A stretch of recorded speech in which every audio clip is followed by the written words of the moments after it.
నమస్తే అండి. ఇది గుళ్ళపల్లి గ్రామం, బాపట్ల జిల్లా, చెరుగుపల్లి మండలం. ఇక్కడ టైర్ బండి సెకండ్ హ్యాండ్లో అమ్ముతూ ఉంటారండి. కొత్తవి రిపేర్ చేస్తారు, పాతవి తర్వాత మళ్ళా మీకు కావాలంటే ఏ విధంగా కావాలంటే అట్లా చేసిస్తారు. ఒకసారి చూడండి, మీకు ఇది సెకండ్ హ్యాండ్ బండిని కొత్తగా మార్చి చేసిస్తారు.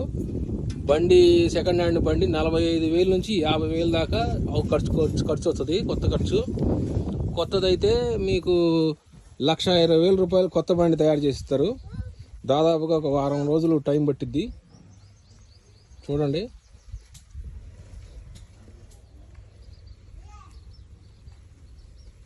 మేస్త్రి గారి పేరు సుబానల్లా అండి, గుళ్ళపల్లి గ్రామం. ఆ ఫోన్ నెంబరు కింద లింక్లో పెడతానండి, చూడండి.